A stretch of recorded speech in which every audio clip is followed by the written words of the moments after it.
नमस्कार साथियों, मैं Rajendra Yadav learn and prep Rajasthan के यूट्यूब चैनल पर सभी का हार्दिक स्वागत अभिनंदन करता हूं। सभी विद्यार्थी लाइव सेशन से ज्वाइन हो जाइए। क्लास अपनी स्टार्ट हो चुकी है और सभी का तहे दिल से स्वागत है दोस्तों। राधे राधे, जय श्री कृष्णा। जितेंद्र जी मीणा को राम राम, राधे राधे। अंकिता मीणा जी राम राम और शिवम जी का हार्दिक स्वागत अभिनंदन है दोस्तों। आज हमारी जो क्लास रहेगी वो 1 जनवरी से लेकर 31 जनवरी तक के जो करंट अफेयर के जो क्वेश्चंस हैं वो सारे के सारे मैं आपको एक साथ करवाऊंगा आज की इंपॉर्टेंट क्लास के अंतर्गत। जल्दी से ज्वाइन कर लीजिए। और हमारा यहाँ पर टेलीग्राम चैनल है दोस्तों, लर्न एंड प्रेप राजस्थान के। यहाँ पर कमेंट बॉक्स में दिया गया इसका लिंक, इसे भी आप ज्वाइन कर लीजिए। उम्मीद करता हूँ जल्दी से लाइव सेशन को ज्वाइन कर लीजिए। राहुल जी का हार्दिक स्वागत अभिनंदन है। और एक बार क्लास को भी शेयर कर देना दोस्तों, लाइक कर देना दोस्तों। आज अपना जो बहुत स्पेशल डे है और इस डे पर हम लोग बहुत ही शानदार मजेदार क्लास लेकर आए हैं दोस्तों आपके लिए। और एक आपको ये भी पता है दोस्तों, आज आपका ब्लैक डे भी है जिसमें 44 जवान शहीद हुए थे आज के दिन में। तो ये एक बुरा दिन भी माना जाता है दोस्तों। तो इस दिवस पर हम यहाँ पर आपके लिए जो करंट अफेयर की क्लास लाए हैं और अच्छी क्लास है दोस्तों। एक बार देखिए। दीक्षा जी गुजर को राधे राधे, जय श्री कृष्णा। हाँ भाई, आज की जो क्लास है हम स्टार्ट करते हैं और बहुत ही अच्छे लेवल से हम इसको पढ़ेंगे। आज के क्वेश्चन बहुत ही लंबे क्वेश्चन रहेंगे, अधिक श्रृंखला में प्रश्न देखने को मिलेंगे। जी बिल्कुल, कमल जी नमस्कार, राधे राधे, जय श्री कृष्णा। जितेंद्र जी को राधे राधे, नमस्कार। और चलते हैं भाई क्वेश्चन की ओर बढ़ते हैं। पहले आज की जो क्लास है इस क्लास में हम बातें 1 जनवरी से 31 जनवरी तक की एक करंट अफेयर है दोस्तों। आज की इस क्लास में लगातार आप देखना ना भूलिए, ये वेरी इंपॉर्टेंट क्वेश्चन आपके लिए लेकर आया हूं और आज की क्लास में है दोस्तों। सबसे पहले पहला क्वेश्चन आपके सामने आया है और इस क्वेश्चन को आप पढ़िए दोस्तों, ध्यान से समझिए। देखो भाई, हाल ही में India national motorcycle racing championship 2024 का खिताब किसने जीता है दोस्तों? हाल ही में इंडिया नेशनल मोटरसाइकिल रेसिंग जो चैंपियनशिप 2024 का खिताब किसने जीता है? 4 ऑप्शन आपके सामने हैं। चारों ऑप्शन आपको यहां पर ध्यान से पढ़ना है। पहला है Arjun Menon, option B Hemant Mudappa, option C Aditya Rajendra और ऑप्शन डी है ऐश्वर्या पिस्से। यहां पर 4 विकल्प है। कमल जी मीणा को राधे राधे, जय श्री कृष्णा। कीमत जी मीणा को राधे राधे, जय श्री कृष्णा। और लगभग मेरे प्यारे सभी साथियों से निवेदन करता हूं, एक बार मुझे कमेंट करके बता दीजिए मेरी आवाज आप तक क्लियर पहुंच रही या नहीं पहुंच रही है, ताकि अभी सेशन स्टार्ट हुआ है और आपको आवाज क्लियर आना चाहिए। तो यहाँ पर आपके हाँ बिल्कुल बता दिया जी, बिल्कुल राधे राधे और बिल्कुल करेक्ट आवाज आ रही है। तो इसका सही आंसर है दोस्तों हेमंत मुदप्पा। हेमंत मुदप्पा है दोस्तों जो मंत्रा रेसिंग के खिलाड़ी है। किसके? मंत्रा रेसिंग के खिलाड़ी है। और ये जो खिताब है दोस्तों 15वां राष्ट्रीय खिताब है। कौन सा खिताब जीता है? तो 15वां राष्ट्रीय खिताब है दोस्तों जो हेमंत मुदप्पा ने जीता है और ये मंत्रा रेसिंग के खिलाड़ी है। इसका सही आंसर है दोस्तों आपके सामने option number B. Option number B याद रखना दोस्तों। अगले क्वेश्चन पे चलते हैं हम और अगला क्वेश्चन है आपके सामने। देखिए साथियों, हाल ही में दिव्यांगत हुई वापसी सिद्धवा कौन थी? हाल ही में दिव्यांगत हुई वापसी सिद्धवा कौन थी? आपके सामने 4 ऑप्शन है। ऑप्शन ए अभिनेत्री, ऑप्शन बी गायिका, ऑप्शन सी है लेखिका, ऑप्शन डी है पत्रकार। तो यहां पर वापसी सिद्धवा कौन थी ये जल्दी से कमेंट करके बताइए। पूजा मीणा जी को राधे राधे, जय श्री कृष्णा। और यहां पर बच्चे कमेंट कर रहे हैं और आपको कमेंट बॉक्स में एक लर्न एंड प्रेप राजस्थान का टेलीग्राम दिया गया है, इसे आप एक बार ज्वाइन कर लेना। ये जो जितनी भी क्लास की पीडीएफ होती है आपको जो पढ़ाई गई है ये सारी क्लास की पीडीएफ आपको वहां पर मिल जाएगी दोस्तों, ये याद रखना दोस्तों। अंकिता मीणा जी बता रहे ऑप्शन नंबर बी और पूजा जी बता रहे हैं बिल्कुल वो ऑप्शन नंबर बी के ऊपर बढ़ रहे हैं। कीमत जी यहाँ पर ऑप्शन नंबर ए की ओर बढ़ रहे हैं। कीमत जी मीणा बता रहे हैं बिल्कुल ए ऑप्शन की ओर।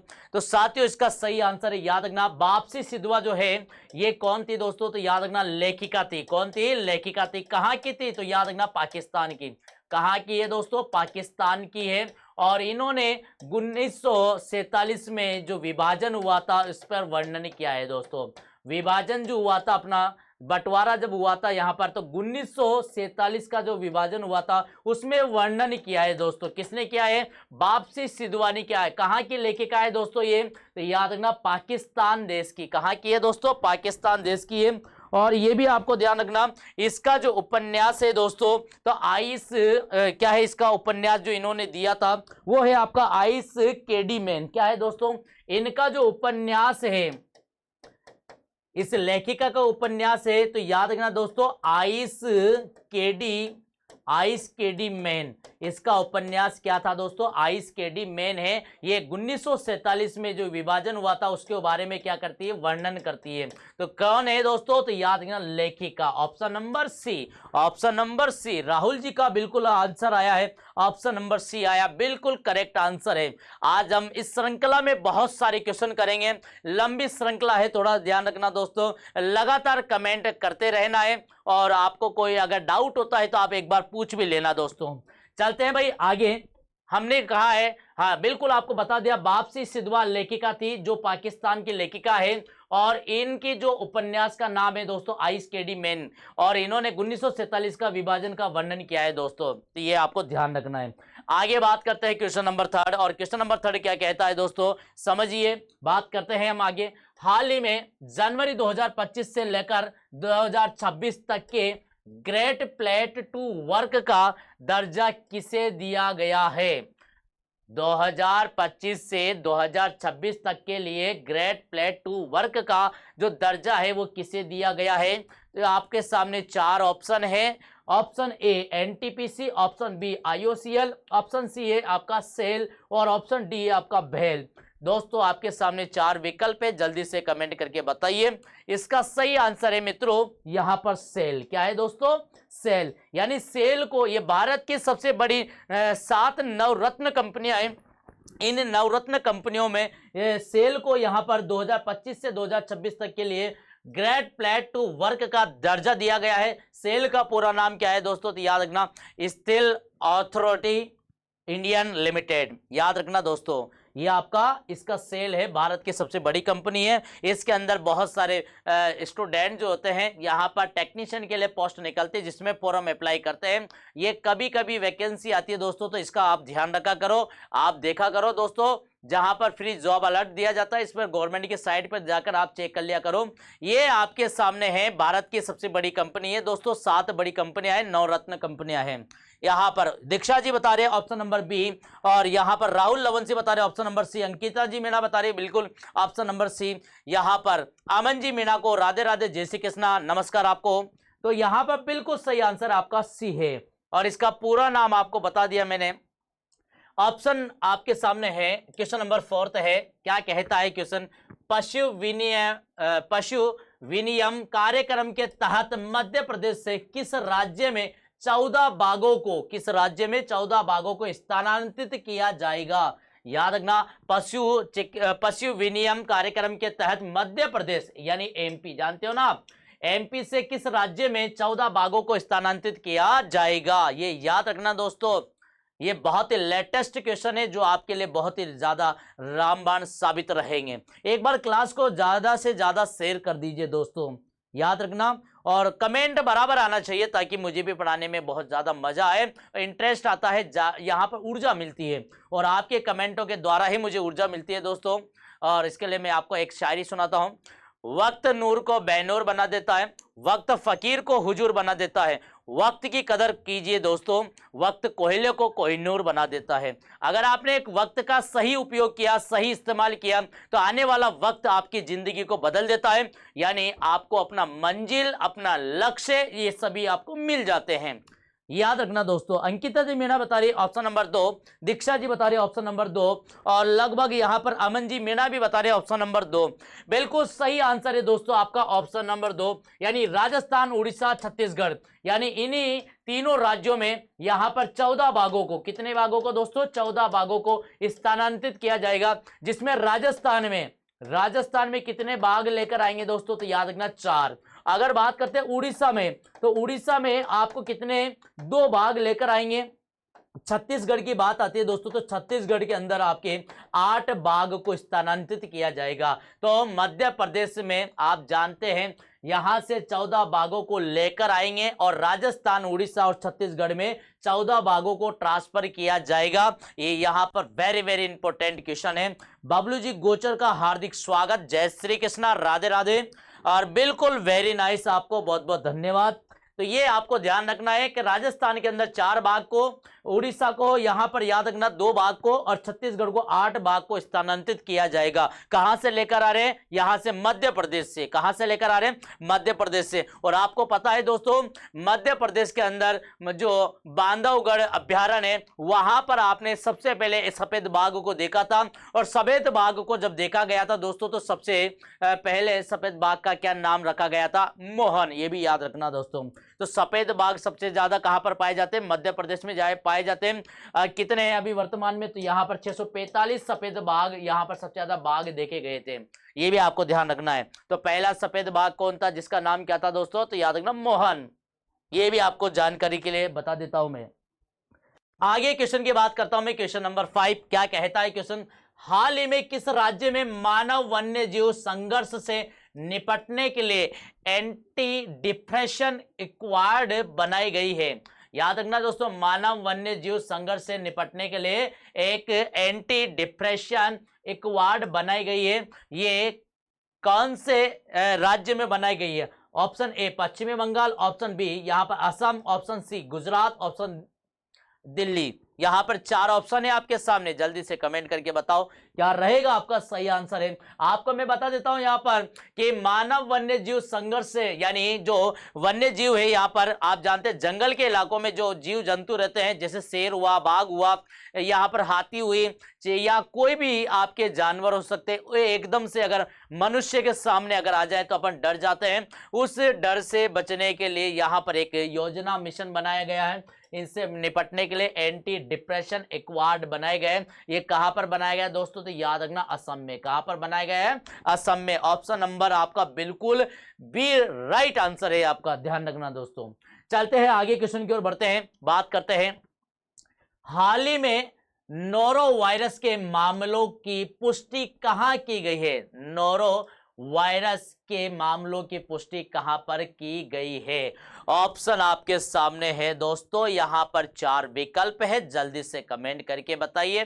देखिए साथियों, option A Bharat, option B चीन, ऑप्शन सी संयुक्त राष्ट्र अमेरिका, ऑप्शन डी है ऑस्ट्रेलिया। तो हाल ही में नोरो वायरस के मामलों की पुष्टि कौन से देश में की गई है दोस्तों? तो संयुक्त राष्ट्र अमेरिका में। संयुक्त राष्ट्र अमेरिका में देखा गया है नोरो वायरस के मामले को, इसे लेकर तो यहां पर संयुक्त राष्ट्र अमेरिका, बिल्कुल ऑप्शन नंबर सी आपका बिल्कुल करेक्ट आंसर आपको मिलेगा साथियों। आगे बात करते हैं, उम्मीद करते हैं यहां तक के बात समझ में आपको आई होगी।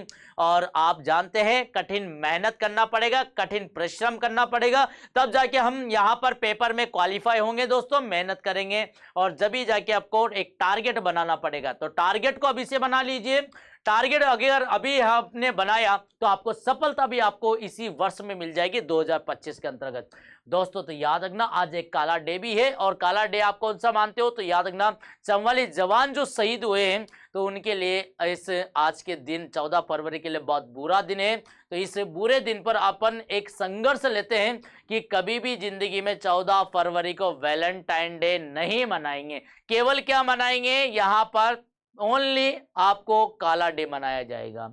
ये भी आपको ध्यान रखना है। तो सभी जो शहीद हुए जवान, 44 जवान जो शहीद हुए थे, उनको श्रद्धांजलि दिया जाता है। और अभी आपको भी श्रद्धांजलि देना है दोस्तों, ये याद रखना। थोड़ा सा उनके लिए मौन व्रत जरूर रख लेना। मौन आप जानते हैं थोड़ा सा 2 मिनट का होता है, उनके लिए निकाल भी लेना अभी आप थोड़ा क्लास के बाद में। ये थोड़ा ध्यान रखना दोस्तों। जी बिल्कुल अंकित जी, जय हिंद जय हिंद, आपको भी बहुत बहुत। हाँ बिल्कुल, यहाँ पे अंकिता जी मेरा ब्लैक डे, हाँ बिल्कुल सही है बताया आपने। तो याद रखना, इस डे को आप कभी मत भूलना है और इस दिन को लेकर ही अपने जीवन में संघर्ष, एक संकल्प ले लेना।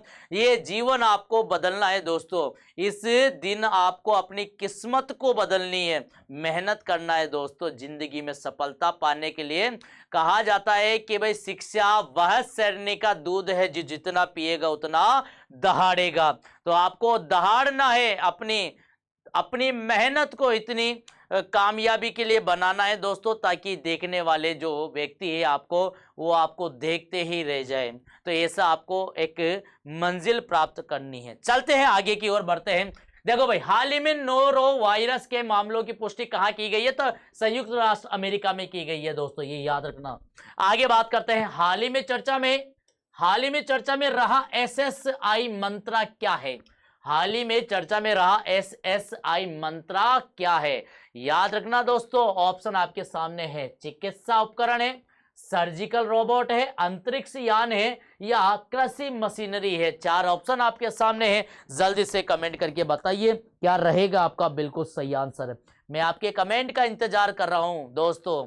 हाँ बिल्कुल, यहाँ पर बच्चे बहुत बढ़िया और अच्छे लेवल से यहाँ पर क्वेश्चन को देख रहे हैं, कमेंट भी कर रहे हैं लगातार। जी बिल्कुल साथियों, आपका सही आंसर रहेगा ये एसएस मंत्रा क्या है दोस्तों? तो याद रखना, सर्जिकल रोबोट है। भारत का पहला सर्जिकल रोबोट और रिसर्च सेंटर पुणे में स्थापित किया गया है। कहां पर? तो याद रखना, भारत का पहला surgical robot noble and research centre कहां पर स्थापित किया गया दोस्तों? तो याद रखना, पुणे में। कहां पड़ता है? पुणे, महाराष्ट्र। ये आपको ध्यान रखना है। तो पुणे में स्थापित किया गया है, पुणे में स्थापित किया गया है। तो SSI मंत्रा क्या है दोस्तों? सर्जिकल रोबोट है। Option number B is the correct answer है आपका, बिल्कुल आपके सामने है।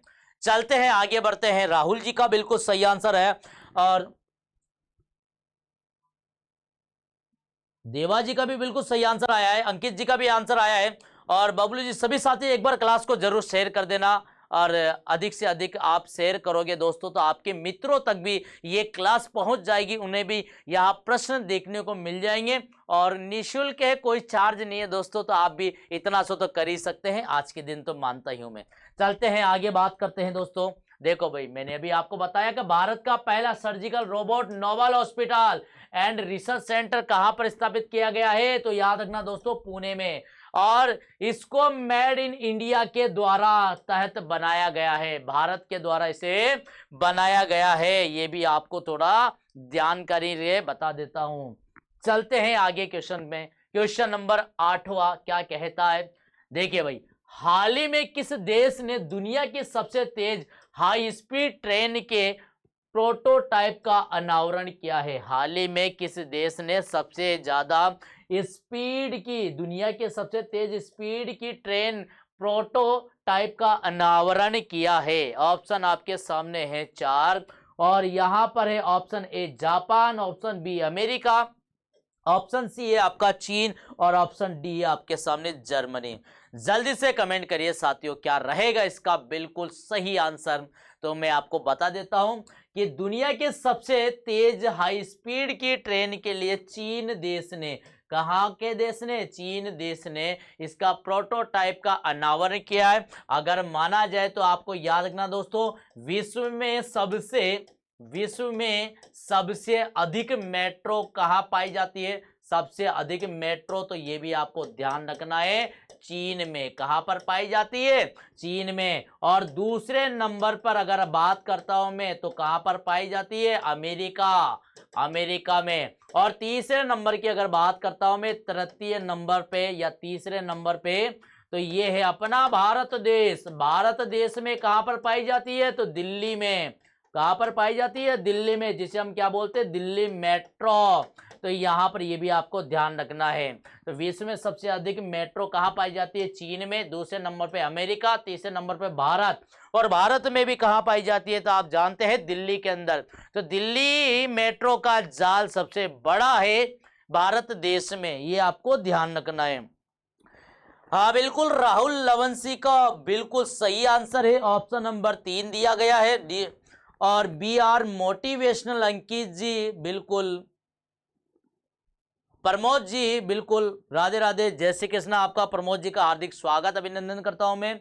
उम्मीद करता हूं कि ये आपकी इस क्लास में आप आज उपस्थित रहें। तहे दिल से हार्दिक स्वागत अभिनंदन है आपका। चले भाई, बात करते हैं क्वेश्चन आगे, और यहां पर बात करता हूं मैं क्वेश्चन नंबर 9 की। पूर्व प्रधानमंत्री डॉक्टर मनमोहन सिंह की प्रतिमा का कहां स्थापित किया जाएगा? याद रखना दोस्तों, डॉक्टर मनमोहन सिंह की प्रतिमा कहां स्थापित की जाएगी? आपके सामने 4 ऑप्शन है। Option A Delhi, option B Mumbai, option C Hyderabad, option D है चंडीगढ़। यहां पर आपके सामने 4 विकल्प दिए गए हैं, चारों विकल्प को आपको ध्यान से देखने हैं। तो बताइए साथियों, बिल्कुल प्रमोद जी सेन यहां पर कमेंट कर रहे हैं, इसका सही आंसर है दोस्तों हैदराबाद। कहां पर किया जाएगा पूर्व प्रधानमंत्री डॉक्टर मनमोहन सिंह की प्रतिमा का? तो यहां पर स्टेच्यू जो बनाया जाएगा हैदराबाद में बनाया जाएगा। बिल्कुल सही आंसर है दोस्तों। आगे बात करते हैं, अगले क्वेश्चन की ओर बात कर रहे हैं। हाल ही में जारी एडीआर की रिपोर्ट के अनुसार भारत के सबसे अमीर मुख्यमंत्री कौन है? बिल्कुल वेरी वेरी इंपॉर्टेंट क्वेश्चन है दोस्तों, बहुत बढ़िया क्वेश्चन है और बहुत अच्छा लेवल का क्वेश्चन है। यहां पर चलो भाई, बच्चे बता रहे हैं, कमेंट कर रहे हैं यहां पर, और बिल्कुल लगभग बच्चों के आंसर आ रहे हैं, कमेंट आ रहे हैं, सही आंसर आ रहे हैं। और जी बिल्कुल, यहां पर बात कर लेता हूं दोस्तों। यहां पर एडीआर की रिपोर्ट के अनुसार भारत के सबसे अमीर जो मुख्यमंत्री है दोस्तों, कौन है यहां पर? तो याद रखना, चंद्रबाबू नायडू। ये क्या है दोस्तों? तो याद रखना, सबसे अमीर मुख्यमंत्री है।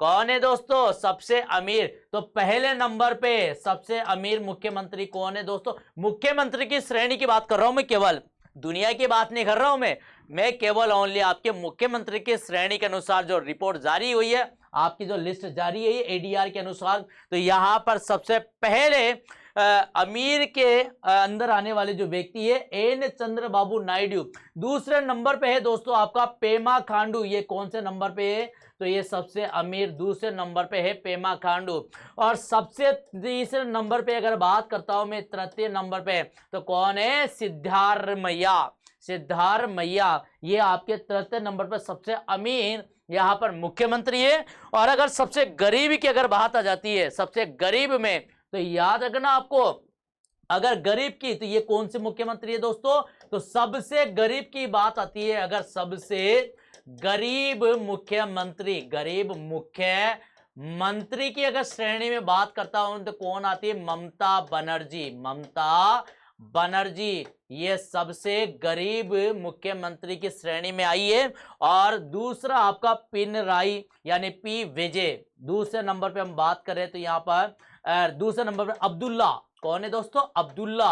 अब्दुल्ला। और तीसरे नंबर की अगर बात करता हूं मैं, तो तीसरे नंबर पर सबसे गरीब पिनाराई विजयन है, जिसे हम बोलते हैं पी विजय। क्या बोलते हैं दोस्तों? पी विजय। तो ये आपका बहुत वेरी वेरी इंपॉर्टेंट क्वेश्चन है, इस क्वेश्चन को आप कभी गलत मत करना। तो याद रखना दोस्तों, एडीआर की रिपोर्ट के अनुसार सबसे अमीर मुख्यमंत्री किसे माना गया है दोस्तों? चंद्रबाबू नायडू को। दूसरे नंबर पे कौन है? पेमा खांडू है। और तीसरे नंबर पे कौन है दोस्तों? तो सिद्धारमैया है। और अगर गरीब की श्रेणी की बात करता हूं मैं, तो गरीब मुख्यमंत्री में सबसे पहले नंबर पे कौन आता है? ममता बनर्जी। दूसरे नंबर पे कौन आती है? अब्दुल्ला। और तीसरे नंबर पे कौन आता है दोस्तों?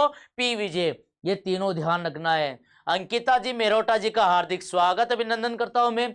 प्रमोद जी बिल्कुल वेरी वेरी नाइस, आपको बहुत बढ़िया और अच्छे कमेंट कर रहे हैं यहाँ पर।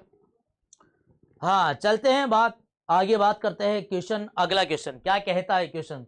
तो मैंने आपको इस श्रेणी के अंदर बता दिया। एडीआर का पूरा नाम क्या होता है दोस्तों? तो याद रखना, एसोसिएशन डेमोक्रेटिक रिफॉर्म। इसके अनुसार यहाँ पर मुख्यमंत्री की सबसे अमीर श्रेणियों की लिस्ट जारी की है। सबसे अमीर मुख्यमंत्री सबसे गरीब है दोस्तों, याद रखना, सबसे गरीब में, ये याद रखना है, सबसे गरीब है, गरीब।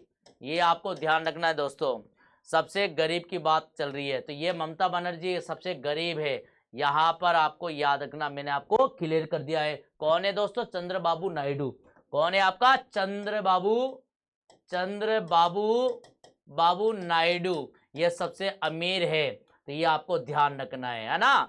और यहाँ पर दूसरे नंबर पेमा खांडू है, तीसरे नंबर पर सिद्धारमैया है। और सबसे गरीब मुख्यमंत्री की बात करेंगे तो ममता बनर्जी, दूसरे नंबर पर उमर अब्दुल्ला खान और तीसरे नंबर पे आपका पी विजय है। याद रखना है, ठीक है दोस्तों। बिल्कुल बात कर लेते हैं अपन, आगे चलते हैं। आगे बात करते हैं क्वेश्चन नंबर 11वां। हाल ही में केंद्र सरकार ने किस राज्य की प्राकृतिक आपदा को गंभीर प्राकृतिक आपदा घोषित किया है दोस्तों? हाल ही में केंद्र सरकार ने किस राज्य की प्राकृतिक आपदा को गंभीर प्राकृतिक आपदा घोषित किया है? 4 ऑप्शन आपके सामने है, जल्दी से कमेंट करके बताइए। आपके सामने यहाँ पर एक तो ऑप्शन है आपके सामने ए Tamil Nadu, option B Andhra Pradesh, option C है केरल, ऑप्शन डी आपके सामने पश्चिमी बंगाल। तो कौन है दोस्तों? जल्दी से कमेंट करके बताइए साथियों।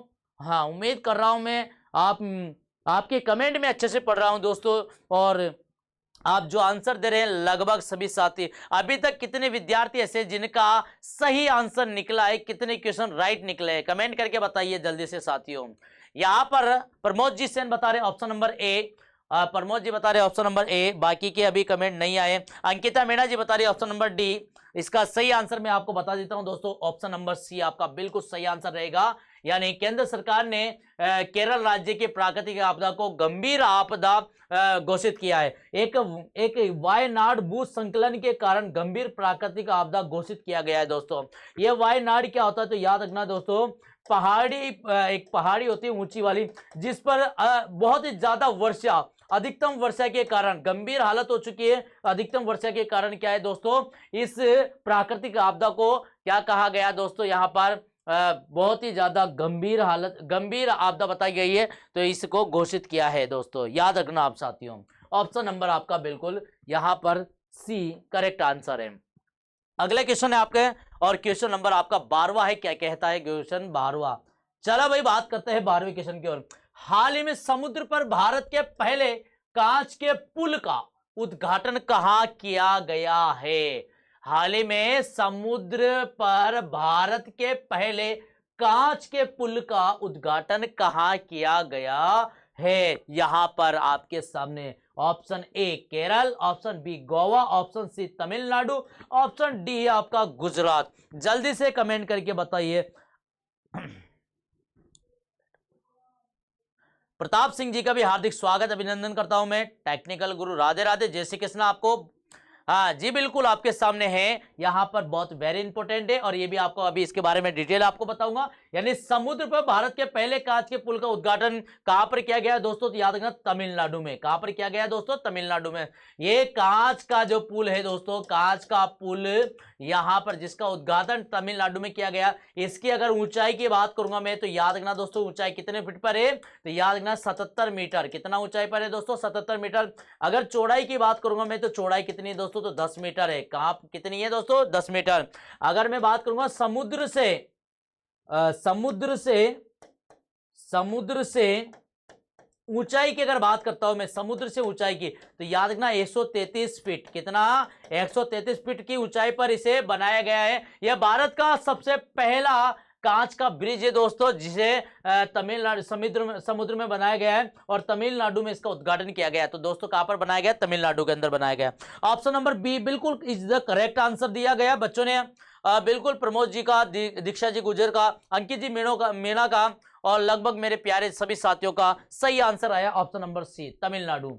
आगे बात कर लेते हैं हम। आगे देखिए भाई, तो ये आपको ध्यान रखना, समुद्र पर भारत के पहले कांच के पुल का उद्घाटन तमिलनाडु में किया गया है, और इसका आकार धनुषाकार है। कौन सा आकार है दोस्तों? इसका जो आकार है धनुषाकार है, और इसकी लंबाई 77 मीटर है, और चौड़ाई आपकी 10 मीटर है। और यह विवेकानंद रॉक मेमोरियल, और ये किसको जोड़ेगा दोस्तों? तो याद रखना, यह विवेकानंद रॉक मेमोरियल और तिरुवल्लवर प्रतिभा को जोड़ेगा। ये याद रखना दोस्तों। और समुद्र से ये पानी है दोस्तों, इस पानी की ऊंचाई से कहां पर बनाया गया है? तो याद रखना, इसे 133 फीट की ऊंचाई पर बनाया गया है, ये समुद्र तल से। याद रखना दोस्तों, है ना।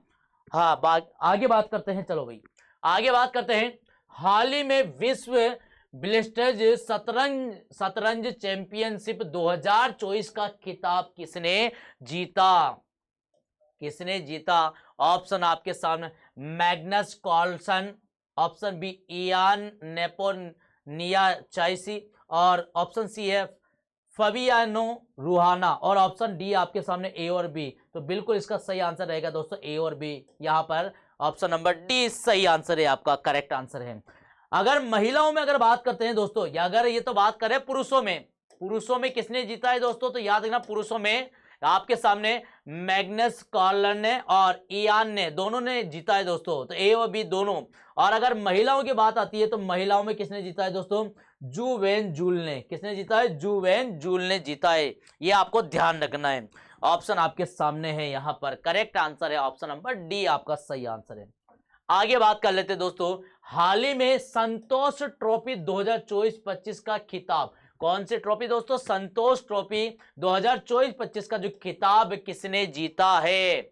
आपके सामने चार ऑप्शन है, केरल, ऑप्शन बी पश्चिमी Bengal, option C Manipur, option D आपका मेघालय। जल्दी से बताइए साथियों, जब तक मैं आपका इंतजार कर रहा हूं कमेंट का, और जल्दी से आप यहां पर मुझे कमेंट के द्वारा बताइए क्या है आपका सही आंसर। बताओ जल्दी से साथियों। हाँ,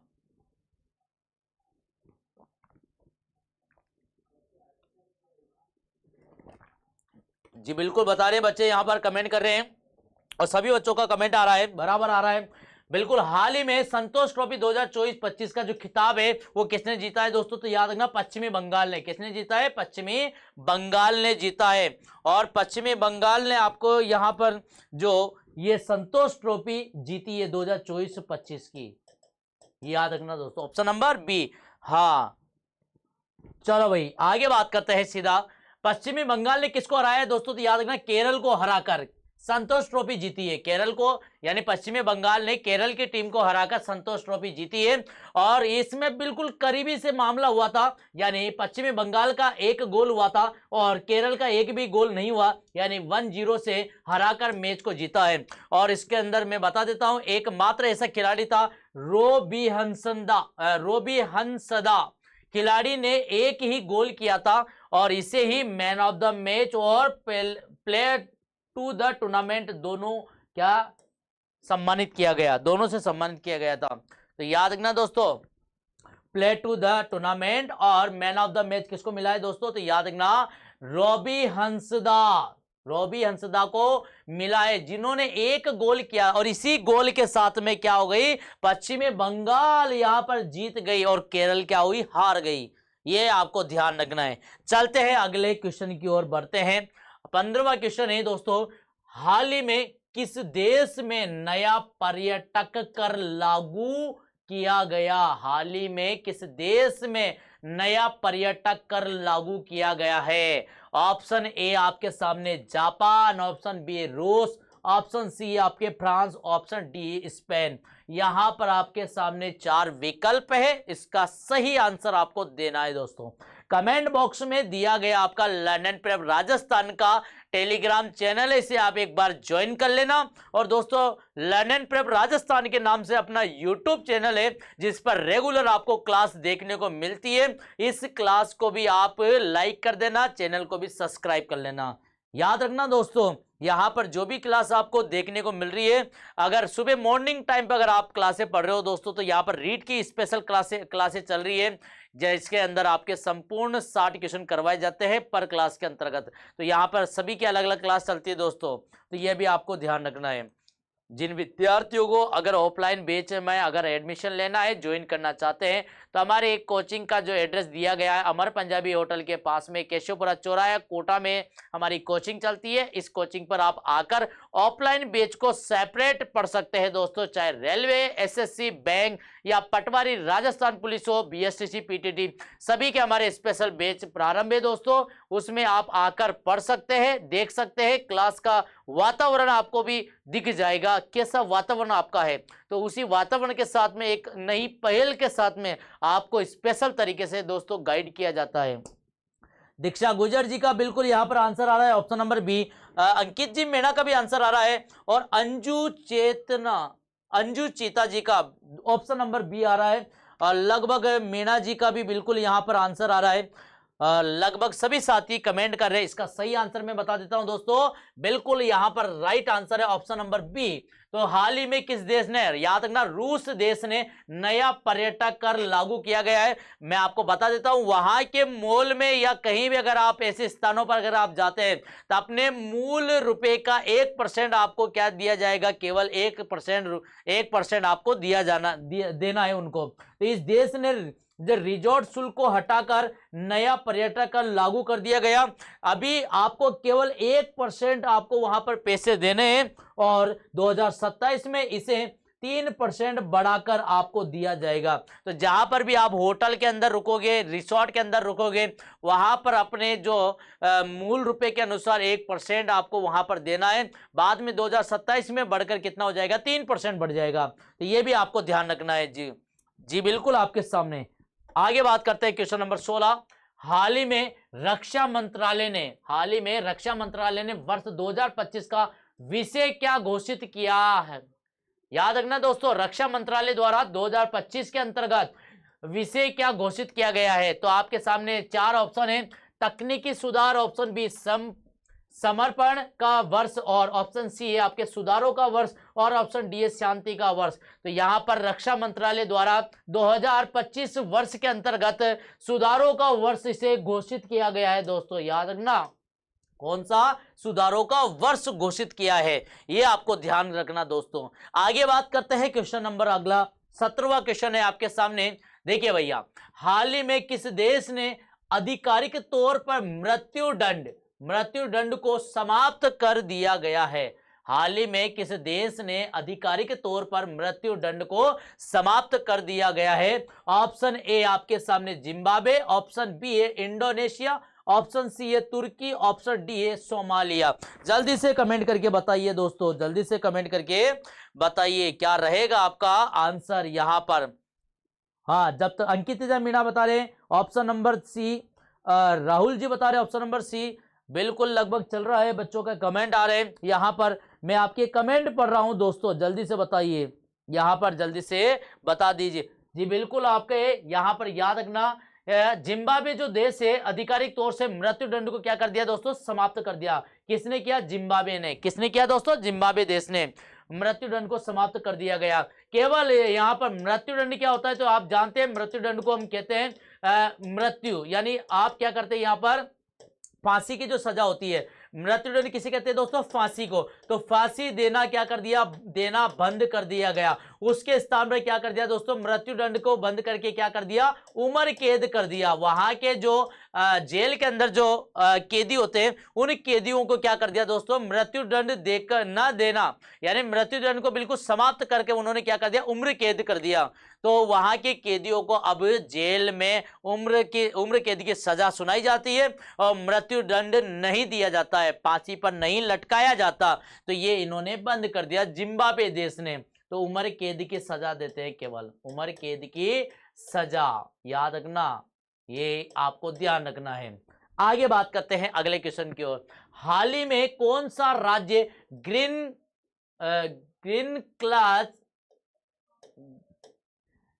क्लास के रूप में पारिस्थितिकी तंत्र का मूल्यांकन शुरू करने वाला देश का पहला राज्य बना है। हाल ही में ग्रीन क्लास के लिए पारिस्थितिकी तंत्र का मूल्यांकन शुरू करने वाला देश का पहला राज्य कौन सा बना है। Option A Maharashtra, option B Chhattisgarh, option C Rajasthan, option D Tamil Nadu. जल्दी से कमेंट करके बताइए साथियों, क्या रहेगा आपका सही आंसर यहाँ पर। जल्दी से बताइए, आप अच्छे से कमेंट को करके बताना है। तो याद रखना ग्रीन आपके कौन सा है, तो याद रखना दोस्तों ऑप्शन बिल्कुल छत्तीसगढ़। क्या रहेगा दोस्तों यहां पर, छत्तीसगढ़। आगे बात करते हैं क्वेश्चन नंबर 19वें पे। हाल ही में ऑपरेशन बुलेट राजा अभियान, कौन सा ऑपरेशन बुलेट राजा अभियान किसके द्वारा चलाया गया है। हाल ही में ऑपरेशन बुलेट राजा अभियान किसके द्वारा चलाया गया है। आपके सामने 4 ऑप्शन है, तो चारों ऑप्शन को आपको कमेंट करके बताना है दोस्तों। एक है आपका मुंबई पुलिस द्वारा, ऑप्शन बी दिल्ली पुलिस के द्वारा, ऑप्शन सी कोलकाता पुलिस के द्वारा, ऑप्शन डी सिक्किम पुलिस के द्वारा, सिक्किम पुलिस के द्वारा, है ना। तो यहां पर 4 विकल्प है, इनका सही आंसर आपको ध्यान रखना, दिल्ली पुलिस के द्वारा। किसके द्वारा चलाया गया दोस्तों? दिल्ली पुलिस के द्वारा। जो भी यहां पर शराबबाजी, शराब पीकर स्टंट करते हैं या शराब पीकर वहां पर जो डॉलते रहते हैं, उनके लिए एक अभियान चलाया गया जिसे हम बोलते हैं बुलेट राजा अभियान। क्या बोलते हैं दोस्तों? बुलेट राजा अभियान। तो किसके लिए चलाया गया दोस्तों? तो याद रखना, स्टंटबाजी और शराब पीकर गाड़ी चलाने वाले के लिए यहां पर एक अभियान चलाया गया जिसे हम बोलते हैं बुलेट राजा अभियान। किसने चलाया? दिल्ली पुलिस ने। किसने चलाया दोस्तों?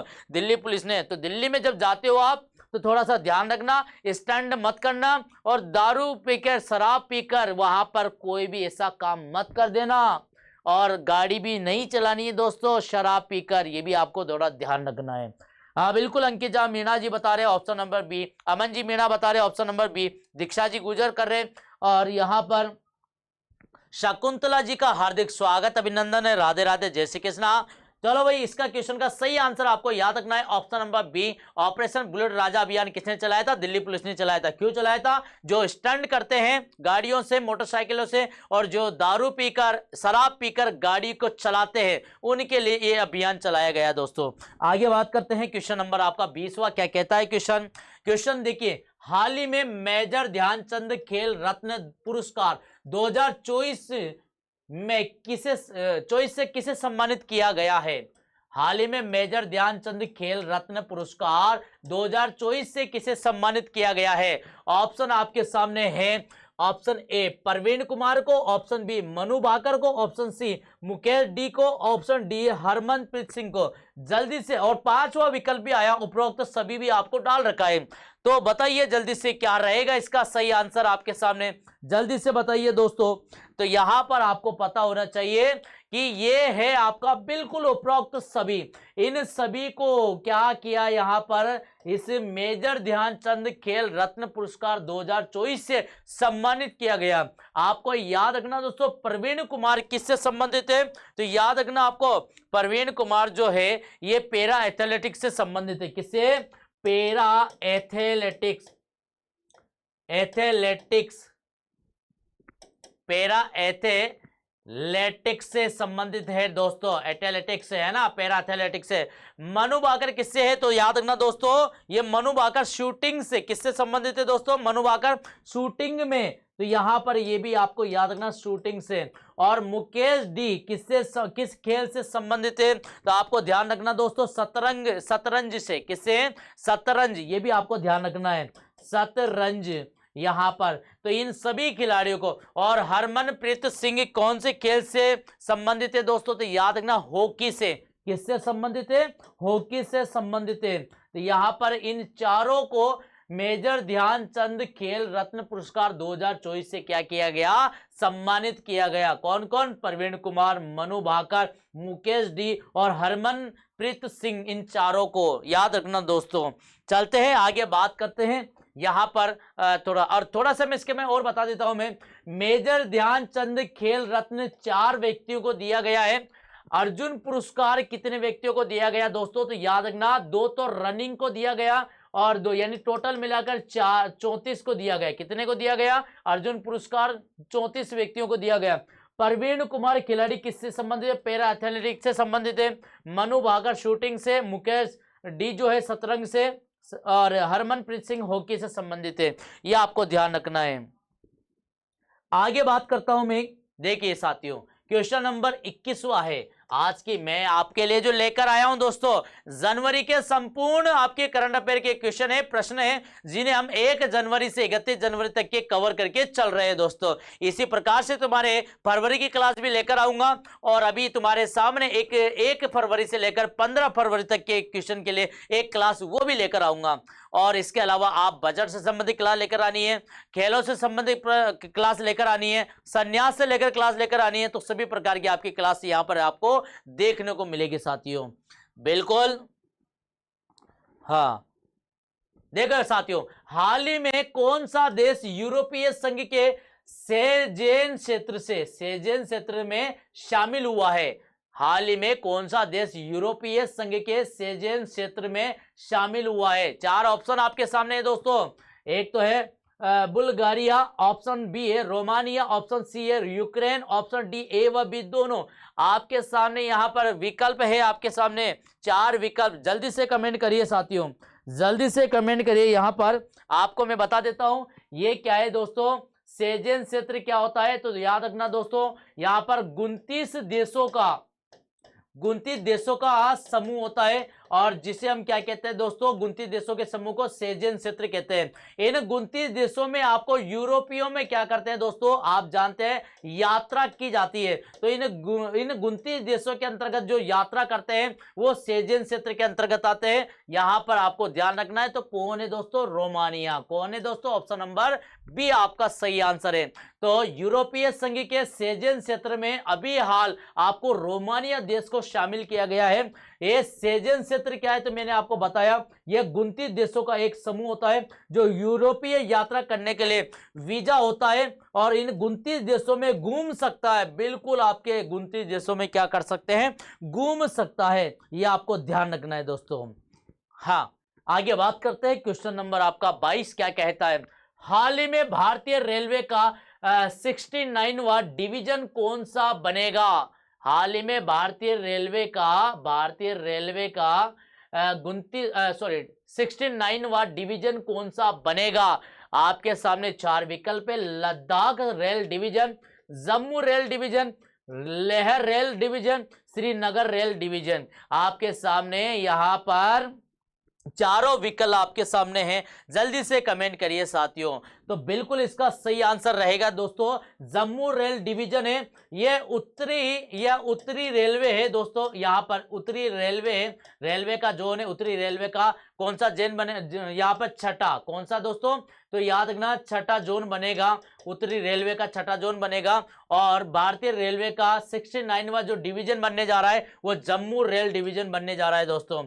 यह उत्तर रेलवे जोन के अंतर्गत आता है, और उत्तर रेलवे का जोन का ये कौन सा डिवीजन बनेगा दोस्तों, छठा डिवीजन। कौन सा डिवीजन बनेगा, छठा डिवीजन आपके बनेगा। ये आपको ध्यान रखना है। बिल्कुल सभी साथियों को नमस्कार, राधे राधे। बनवारी सर का भी हार्दिक स्वागत, अभिनंदन करता हूं मैं। और लगभग सभी मेरे प्यारे मित्रगण जो भी है और जितने भी विद्यार्थी लाइव सेशन को देख रहे हैं, एक बार क्लास को अधिक से अधिक शेयर कर देना, वीडियो को लाइक कर देना, और हमारे जो कमेंट बॉक्स के अंतर्गत आपको एक यहाँ टेलीग्राम चैनल दिया गया है लर्न एंड प्रेप राजस्थान के नाम से, उसे भी आप एक बार ज्वाइन कर लेना ताकि पीडीएफ आपको वहां से प्राप्त हो जाएगी। आगे बात करते हैं दोस्तों, क्या कहता है क्वेश्चन, हाल ही में किस देश ने संयुक्त राष्ट्र सुरक्षा परिषद के अस्थायी सदस्य के रूप में अपना कार्यकाल शुरू किया है दोस्तों। हाल ही में किस देश ने संयुक्त राष्ट्र सुरक्षा परिषद के अस्थायी सदस्य के रूप में अपना कार्यकाल शुरू किया है दोस्तों। याद रखना, पाकिस्तान देश ने। किसने किया है दोस्तों, पाकिस्तान देश ने अपनी सुरक्षा के लिए संयुक्त राष्ट्र सुरक्षा परिषद के अस्थायी सदस्य के रूप में कार्यकाल शुरू किया है दोस्तों। तो याद रखना इसका सही आंसर क्या रहेगा, पाकिस्तान। आगे बात करते हैं दोस्तों, क्वेश्चन नंबर 24 है, किस संस्थान ने गन्ने के रस का पाउडर तैयार किया है दोस्तों। किस संस्थान ने गन्ने के रस का, आपने देखा है हम गर्मी आते पहले गन्ना पीना स्टार्ट कर देते हैं, और गन्ने से गुड़ भी निकलता है, आप भी जानते हैं। और गन्ना बहुत मजबूत होता है, ताकतवर होता है, और आपके शरीर में ठंडक भी देता है दोस्तों। अगर गर्मी में अगर आप पीते हैं तो मजा आ जाता है। तो ऐसा इन्होंने सोचा है, और जब आपके गन्ने के रस से आपका क्या बना रहे हैं दोस्तों, पाउडर बना रहे हैं।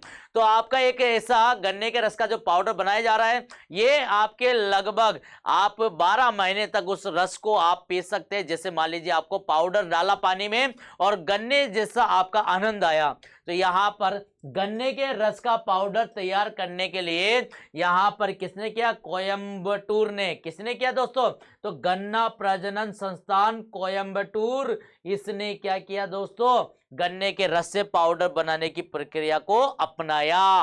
आगे बात कर लेते हैं दोस्तों, क्वेश्चन नंबर आपका 25 पे, किस मंत्रालय ने बैंक नेट ई नीलामी पोर्टल का शुभारंभ किया है। किस मंत्रालय ने ये बैंक नेट ई नीलामी पोर्टल का शुभारंभ किया है दोस्तों? तो आपके सामने सही आंसर रहेगा वित्त मंत्रालय ने। किसने किया है?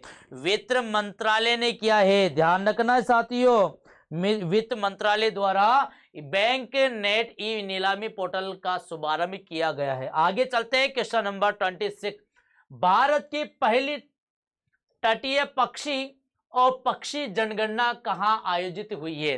भारत की पहली तटीय पक्षी जनगणना कहां आयोजित हुई है? ऑप्शन आपके सामने 4 है दोस्तों। पेरियार राष्ट्रीय उद्यान में, नामदफा राष्ट्रीय उद्यान में, सतपुड़ा राष्ट्रीय उद्यान में और समुद्री राष्ट्रीय उद्यान में। जल्दी से कमेंट करके बताइए साथियों, जल्दी से कमेंट करके बताइए। यहां पर भारत की पहली तटीय पक्षी और पक्षी जनगणना कहां आयोजित की गई है दोस्तों? याद रखना, समुद्री राष्ट्रीय उद्यान में। कहां पर की गई है? समुद्री राष्ट्रीय उद्यान में की गई है। समुद्री राष्ट्रीय उद्यान जामनगर गुजरात में पड़ता है। कहां पड़ता है दोस्तों? जामनगर गुजरात में पड़ता है। ये भी आपको ध्यान रखना है।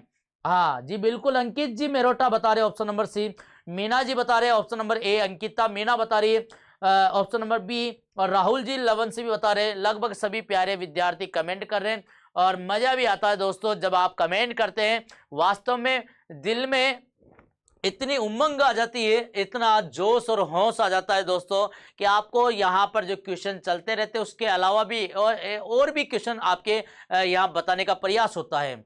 हाँ बिल्कुल, आपके सामने बिल्कुल आगे चलते हैं। देखो, मेट्रो रेल नेटवर्क के मामले में भारत किस स्थान पर पहुंच गया है? याद रखना, रेल मेट्रो नेटवर्क के स्थान मामले में भारत किस स्थान पर पहुंच गया है? आपके सामने यहां पर देखिए, ऑप्शन है ए तीसरा, ऑप्शन बी दूसरा, ऑप्शन सी पांचवा, ऑप्शन डी सातवां। मैंने अभी आपको बताया है कि यहां पर सबसे अधिक, देखो भारत में सबसे अधिक मेट्रो जो है कहां पर पाई जाती है? तो दिल्ली में। कहां पर पाई जाती है दोस्तों? दिल्ली में।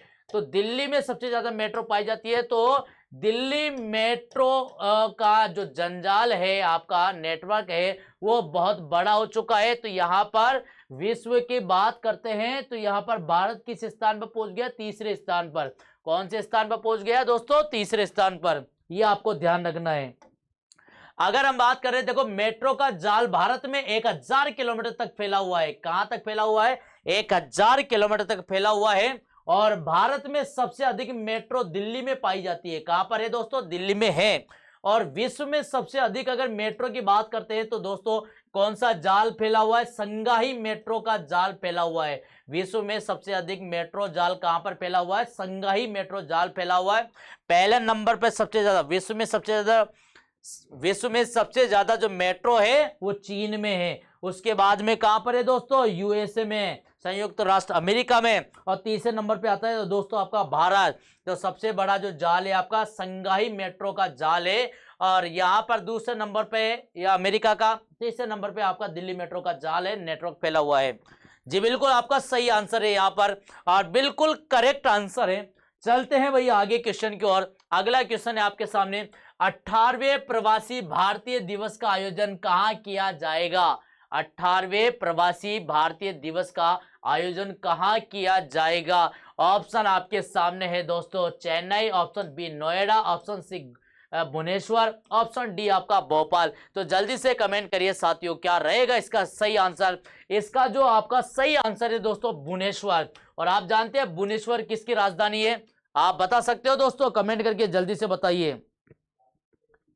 हाँ बिल्कुल, बच्चों का कमेंट आ रहा है यहाँ पर। तो याद रखना दोस्तों, भुवनेश्वर जो है उड़ीसा की राजधानी है। कहाँ की है? उड़ीसा की राजधानी है। ये भी आपका सही आंसर है। तो यहां पर आपको बता देते हैं। और भोपाल की अगर बात आती है तो याद रखना मध्य प्रदेश की। कहाँ की है? मध्य प्रदेश की यहां पर है। आगे बात करते हैं क्वेश्चन नंबर 29 का। और क्या कहता है, लगभग हम क्वेश्चन समाप्ति की ओर बढ़ रहे हैं दोस्तों। आपके क्वेश्चन जो चल रहे हैं, कंटिन्यू आपकी क्लास चल रही है दोस्तों। तो देखिए, राष्ट्रीय सरस मेला 2025 का आयोजन किस राज्य में किया जाएगा? सरस मेला 2025 का आयोजन किस राज्य में किया जाएगा? ऑप्शन आपके सामने, Maharashtra, option B Kerala, option C Uttar Pradesh, option D आपका राजस्थान। तो जो सरस मेला 2025 का जो आयोजन है दोस्तों वो कहां पर किया जाएगा, तो आपको ध्यान रखना है और उम्मीद करता हूं मैं आपको, तो याद रखना दोस्तों केरल में। कहां पर किया जाएगा, केरल में किया जाएगा सरस मेले का 2025 का आयोजन। बात आ रही नहीं आ रही दोस्तों समझ में, जल्दी से बताइए। तो ये सरस मेला है और सरस मेला 2025 का आयोजन केरल में किया जाएगा। अगला क्वेश्चन है आपका, क्वेश्चन नंबर आपका 30 नंबर का क्वेश्चन है। और 30 नंबर का जो क्वेश्चन है दोस्तों, तो क्या कह रहा है, वन संरक्षण के लिए महाभारत वाटिका की स्थापना किस राज्य ने की है।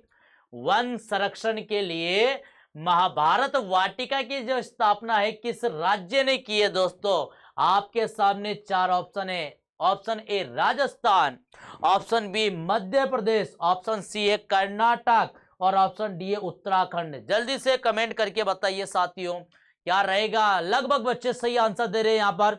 दीक्षा जी गुजर बता रही है यहाँ पर डी आंसर, अंकिता मेरोटा जी बता रही है डी आंसर, और यहाँ पर शकुंतला जी बता रहे हैं यहाँ पर बी आंसर, अंकिता मीणा बता रही है सी आंसर। लगभग जो बच्चे आंसर दे रहे हैं लगभग बिल्कुल आपका सही आंसर आ रहा है यहाँ पर उत्तराखंड। क्या रहेगा दोस्तों, उत्तराखंड। तो वन संरक्षण के लिए महाभारत वाटिका की जो स्थापना है दोस्तों उत्तराखंड में की गई है। और इस महाभारत वाटिका के अंदर दोस्तों याद रखना, इसमें बहुत सारी यहाँ पर जो क्या बोलते हैं उसको, ये जो पेड़ पौधे होते हैं दोस्तों, तो यहाँ पर जो वन वाटिका है और इस वन वाटिका के लिए यहाँ पर अनेक प्रकार के कितनी प्रजातियां पाई जाएगी दोस्तों, तो अनेक प्रकार के पौधे यहाँ पर आपके देखने को मिलेंगे साथियों। तो इसका आपका सही आंसर जो है वो ऑप्शन नंबर डी। चलते हैं अगले क्वेश्चन की ओर। बिल्कुल आपके लगभग आपके आज के जो प्रश्न थे दोस्तों वो आपके सामने कितने क्वेश्चन हो चुके हैं, लगभग आपके सामने 30 क्वेश्चन हो चुके हैं। ये आज हमने 1 जनवरी से लेकर 31 जनवरी तक के जो क्वेश्चन थे उन्हें कवर करते हुए दोस्तों वेरी इंपॉर्टेंट क्वेश्चन को कवर किया था। तो आज हम 30 क्वेश्चन को लगातार के कल हम इसी प्रकार से आगे की श्रृंखला लेकर आएंगे साथियों। सभी दोस्तों को मैं एक बार फिर से तहे दिल से हार्दिक स्वागत अभिनंदन करता हूं। और दोस्तों आप लोग मस्त रहें, हमेशा जिंदगी में सफलता आपको मिलेगी जरूर। मेहनत कीजिए, सफलता आपको 100% मिलती है दोस्तों। तो दोस्तों आपको ये इसी प्रकार से कल आपको जो क्लास रहेगी 7 बजे आपकी स्टार्ट हो जाएगी। तो सभी विद्यार्थियों से निवेदन करता हूं कि एक बार क्लास को अधिक से अधिक शेयर कर देना, वीडियो को लाइक कर लेना दोस्तों, टेलीग्राम चैनल को भी जरूर ज्वाइन कर लेना। सभी को यहाँ पर गुड नाइट, राधे राधे, धन्यवाद।